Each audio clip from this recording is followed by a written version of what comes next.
ಕರ್ನಾಟಕ, ಆಂಧ್ರಪ್ರದೇಶ ಮತ್ತು ತಮಿಳುನಾಡು ರಾಜ್ಯಗಳಲ್ಲಿ ತೋತಾಪುರಿ ಮಾವಿನ ಕೃಷಿ, ಸಂಸ್ಕರಣೆ ಮತ್ತು ಮಾರುಕಟ್ಟೆ ವ್ಯವಸ್ಥೆಯಲ್ಲಿ ವ್ಯಾಪಕ ಸುಧಾರಣೆ ತರುವ ನಿಟ್ಟಿನಲ್ಲಿ ಕೇಂದ್ರ ಕೃಷಿ ಹಾಗೂ ರೈತ ಕಲ್ಯಾಣ ಖಾತೆ ಸಚಿವ ಶಿವರಾಜ್ ಸಿಂಗ್ ಚೌಹಾಣ್ ಸಮಗ್ರ ನಿರ್ದೇಶನಗಳನ್ನು ಹೊರಡಿಸಿದ್ದಾರೆ.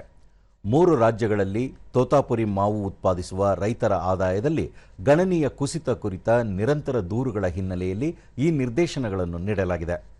ಸಚಿವರು ರಚಿಸಿದ ಉನ್ನತ ಮಟ್ಟದ ಸಮಿತಿಯ ಶಿಫಾರಸುಗಳ ಕುರಿತು ವಿವರವಾದ ಚರ್ಚೆಗಳ ನಂತರ ಈ ಆದೇಶವನ್ನು ಹೊರಡಿಸಲಾಗಿದೆ. ವರದಿ ಮಂಡಿಸಿರುವ ಸಮಿತಿಯು ಈ ವರ್ಷ ತೋತಾಪುರಿ ಮಾವಿನ ಬೆಲೆ ಕುಸಿತಕ್ಕೆ ಪ್ರಮುಖ ಕಾರಣಗಳನ್ನು ಉಲ್ಲೇಖಿಸಿದೆ.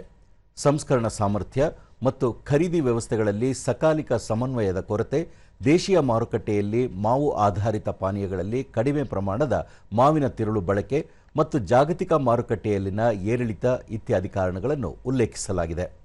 ಈ 3 ರಾಜ್ಯಗಳಲ್ಲಿ ತೋತಾಪುರಿ ಮಾವಿನ ಮೌಲ್ಯ ಸರಪಳಿ ಸ್ಥಿರಗೊಳಿಸಲು ಮತ್ತು ವ್ಯವಸ್ಥಿತಗೊಳಿಸಲು ಕೇಂದ್ರ ಸಮನ್ವಯ ಮತ್ತು ಬೆಲೆ ಸ್ಥಿರೀಕರಣ ಸಮಿತಿಯನ್ನು ರಚಿಸುವಂತೆ ಸಮಿತಿ ಶಿಫಾರಸು ಮಾಡಿದೆ.